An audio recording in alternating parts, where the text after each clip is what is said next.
tenemos el deber de compartir con ustedes algunas ideas que hemos sistematizado sobre lo que llamamos chantaje económico. Hemos visto cantidad de formas de describir lo que hemos venido viviendo en Venezuela en los últimos 3 años.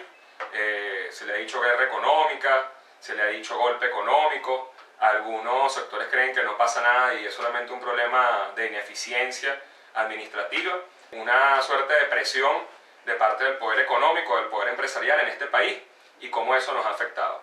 Ahora bien, ¿qué hemos venido viendo en la realidad? ¿Qué es lo que vemos todos los días en la calle? Bueno, hemos visto bachaqueo, que está a la orden del día, hemos visto desvío de extracción o toda clase de contrabando, hemos visto un aumento desmesurado de los precios, acaparamiento que hemos identificado además con notoriedad comunicacional a través de cámaras. Hemos visto en flagrancia cómo no solo se ha guardado intencionalmente buena parte de los productos para revenderlos con una sobrecarga del precio, sino también hemos visto cómo muchos de esos precios son abultados discrecionalmente. Esas son las cosas que vemos, esas son las cosas evidentes. Ahora, detrás de eso hay, por supuesto, toda una maquinaria operando. Y ahí queríamos decir que, bueno, que deslindamos de parte del análisis que hacen los voceros políticos del poder económico que están en la mesa de la Unidad Democrática, que además vienen planteándole al país un programa de gobierno que es acorde a los intereses de los empresarios. No en vano vimos cómo se solicitó la derogación de la ley de precios justos, la ley orgánica del trabajo a los trabajadores y las trabajadoras, entre otras leyes que por supuesto de alguna manera tocan intereses del empresariado nacional, que preferiría seguramente tener mano de obra barata, porque evidentemente eso les permite disminuir lo que ellos llaman costos de producción. Nosotros pensamos que no es un problema de inflación a seca, ¿no? Nos parece que ese es un término que es funcional a las mentiras, que es funcional a la descarga de responsabilidad de quienes operan y de quienes abultan los precios. O sea, habría que preguntarse quiénes realmente inflan los precios. Si es un problema del gobierno, si es una ocurrencia de Maduro, o si detrás de eso hay intereses y hay quien gana y quien eleva su ganancia a costa de la especulación. Esta llamada escasez inducida, programada, se ha elevado significativamente en algunos momentos cumbres de la historia de los últimos 17 años. En un momento coincidió con el paro petrolero, que sabemos que fue una acción insurreccional, fue un llamado a paro patronal y fue un sabotaje de la principal industria del país, que es la que genera la mayor parte de las divisas que se usan para la importación. Eso pretendió paralizar la vida nacional, exigiendo la renuncia de un gobierno que había sido elegido democráticamente.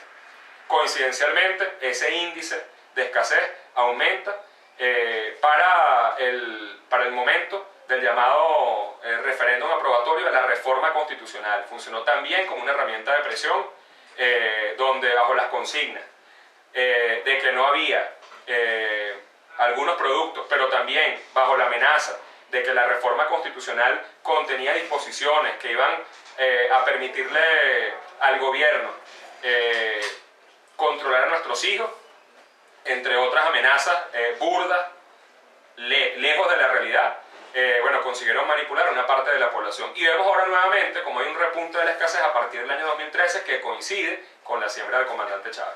Lo que nos dice que no es algo casual, sino que justamente va de la mano con algunas coyunturas, ¿no? Bueno, con todo y eso pudiera pensarse que aunque coincida con esas coyunturas, no es una responsabilidad del empresariado, pero sí lo es y vamos a ver precisamente por qué. ¿Cómo funciona este sistema llamado capitalista? No por nosotros, llamado incluso por líderes espirituales de la talla de Juan Pablo II, que dijo que vivíamos un capitalismo salvaje, una sociedad de competencia salvaje.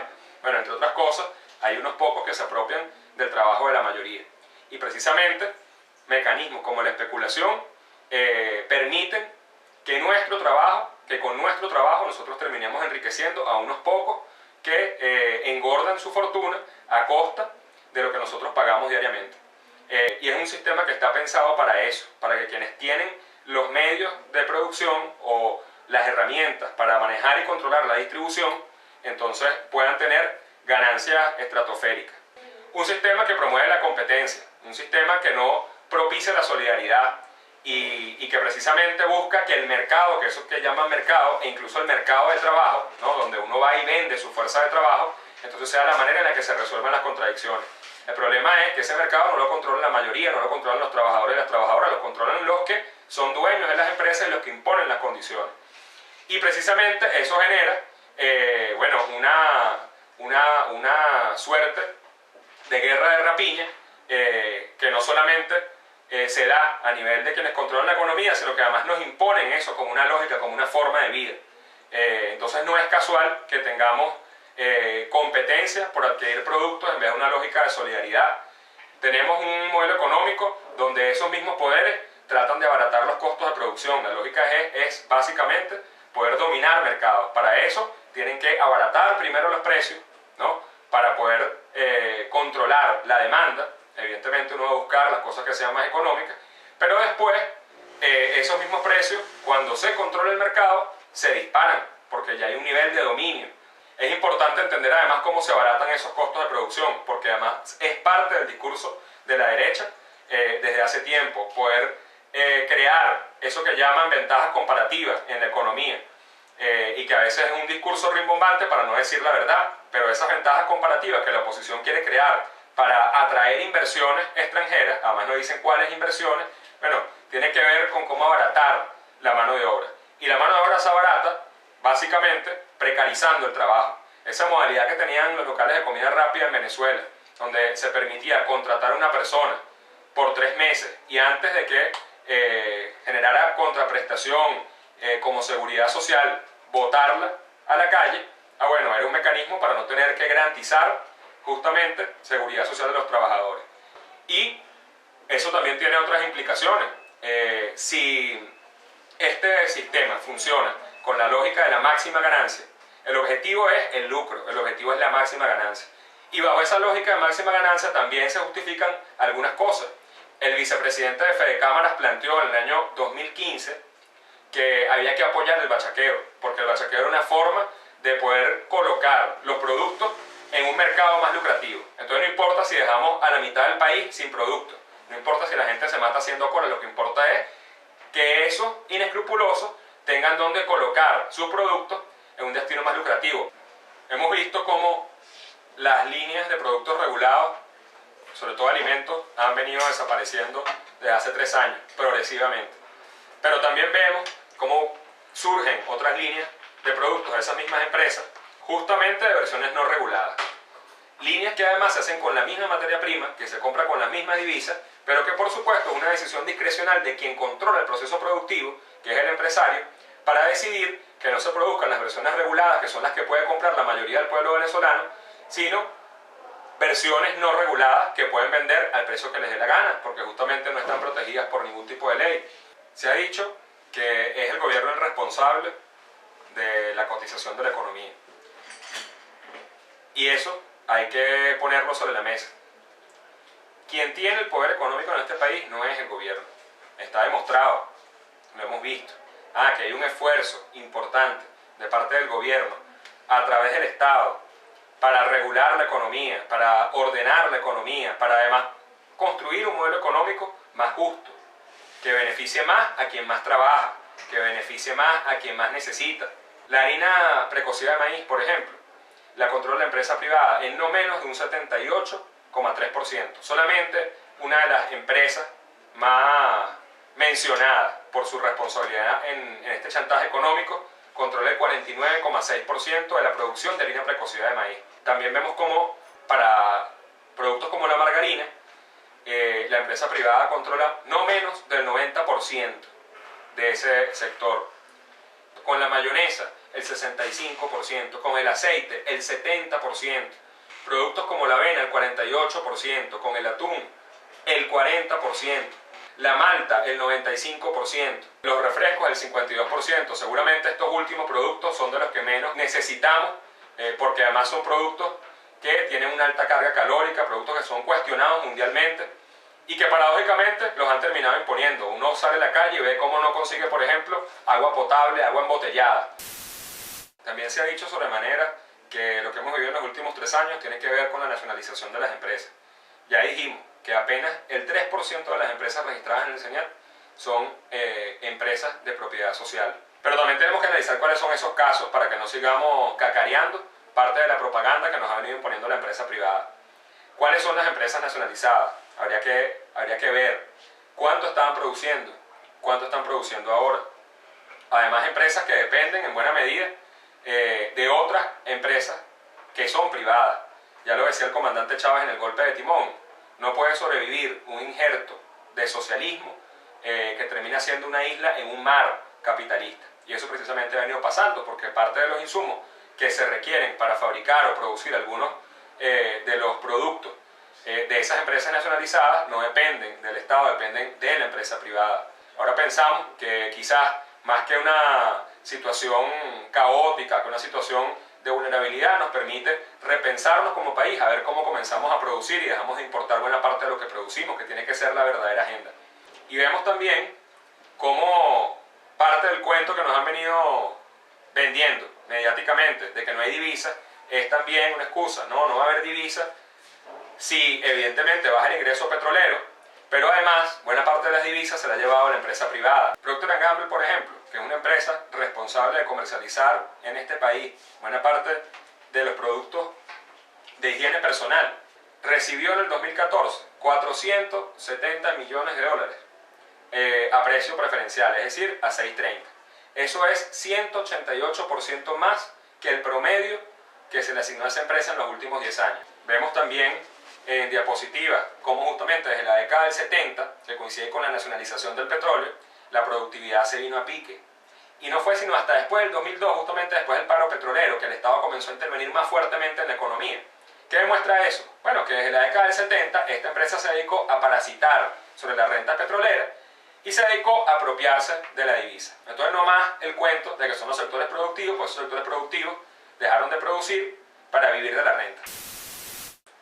Y también vemos cómo la mayor parte de la divisa extranjera la genera justamente el Estado a través de la renta petrolera, pero bueno, son los sectores importadores privados los que consumen, por llamarlo de alguna manera, buena parte de esa divisa. Por lo menos el 70% de la divisa se va en importaciones que hacen los sectores privados y apenas el 30% en sectores en importación que hacen el sector público, el Estado.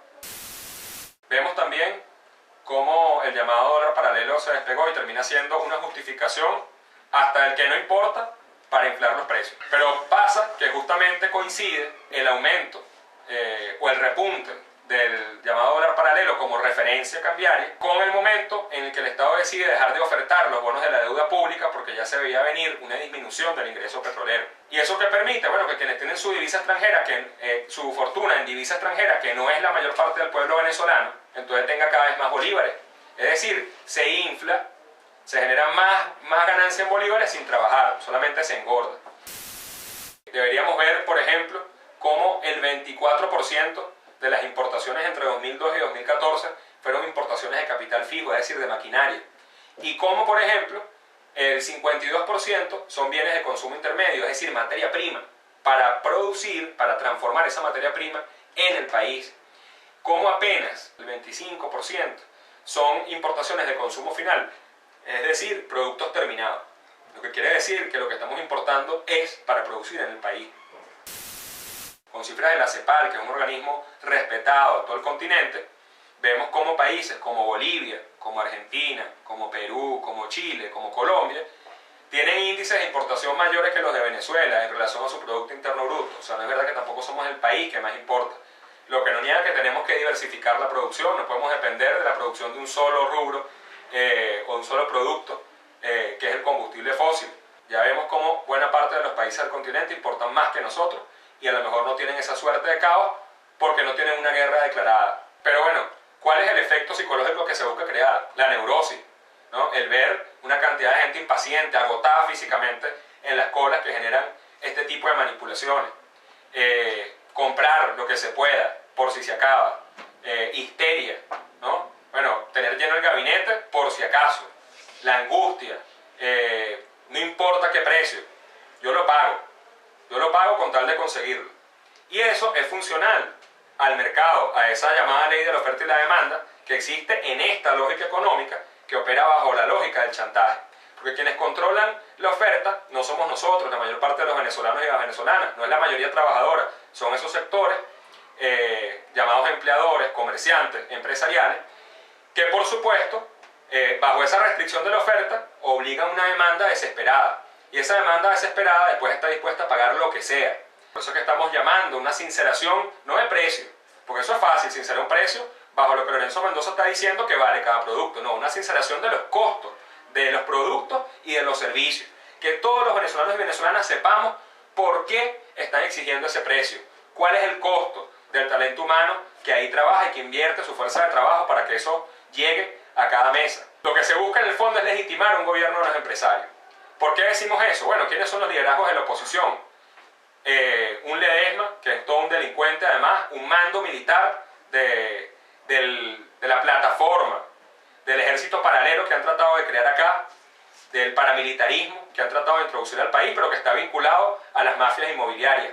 ¿Quién será entonces Enrique Capriles si no es un vocero de la familia Capriles Radonsky, dueña de buena parte de los cines y de otras empresas venezolanas? ¿Quién será entonces Leopoldo López? No dice su otro apellido, Leopoldo López Mendoza, si no es uno de los sobrinos nietos de esta familia de los Amos del Valle. ¿Quién será María Corina Machado Zuluaga? Tampoco dice su segundo apellido. ¿No será más bien que el problema es que en estos momentos este gobierno no representa sus intereses? Esta revolución pretende ser chantajeando al pueblo venezolano, pretende ser arrinconada utilizando dos herramientas, como son la violencia y el consenso. Entonces generan guarimba, nos arrinconan, nos ponen contra la pared un mes y medio, 2 meses del año 2014, sometiéndonos a estrés, a violencia, a amenazas en las calles para lograr su cometido, ¿no? Que es generar consenso en una mesa de paz económica. Nosotros decimos que eso no puede seguir siendo y que no estamos dispuestos a renunciar lo que hemos logrado a través de luchas históricas, que no estamos dispuestos a que se negocie la suerte de los venezolanos, que no estamos dispuestos a retroceder en nuestras conquistas, que no estamos dispuestos a permitir privatización de ninguna empresa que ha sido nacionalizada, porque va a parar a manos de esos adefesios que la van a dejar, como bien han dejado las otras, por ahí quebradas y se van a llevar el capital a sus cuentas privadas. Que no estamos dispuestos a que liberen los precios por la vía de los hechos, que hay un Estado que tiene que garantizar la defensa del poder adquisitivo de los venezolanos y las venezolanas, que no basta con el aumento de salario, si ese salario se va a diluir después para cargarnos el mismo aumento a nosotros en los precios y además para que ganen más de lo que ya ganaban los empresarios. Por eso decimos que no podemos creer en cuentos de camino, pero sobre todo en cuentos de empresarios. Aquí vienen diciendo desde hace rato que el gobierno no controla la inflación. Realmente lo que quiere decir es que van a seguir inflando los precios a como de lugar, si se lo permitimos, que el control de precios asfixia la producción, que el aumento de sueldos no es sostenible, lo que quiere decir que si suben los sueldos ellos van a seguir subiendo los precios. Dicen que no hay materia prima, lo que quieren decir es que no están dispuestos a gastar materia prima en productos regulados, y dicen que no hay dólares cuando está demostrado que lo que pasó fue que se agarraron los dólares. Pero también tenemos que decir que el compañero presidente obrero Nicolás Maduro tiene más de 20 años al lado del comandante Chávez, que fue su escolta, que pudo haber saltado la talanquera también el 11 de abril, no lo hizo. Estaba en la calle agitando al pueblo como tiene que hacer un dirigente revolucionario, estando y movilizando al pueblo para darle respuesta a cualquier arremetida de los poderosos de este país y del mundo. Por eso tenemos confianza y tenemos una fe a toda prueba en que vamos a salir ilesos de esta embestida y que esta es la prueba definitiva para que esta revolución, una revolución que es mundial, entonces termine de triunfar y de imponerse. Y no va a ser ni cantos de sirena ni chantaje los que nos van a hacer doblegarnos o los que nos van a hacer huir como han hecho tantos otros. El pueblo venezolano tiene una confianza inmensa en su capacidad de combate, en su capacidad de lucha y en su conciencia. Activemos la memoria y, bueno, con Maduro para las que sean.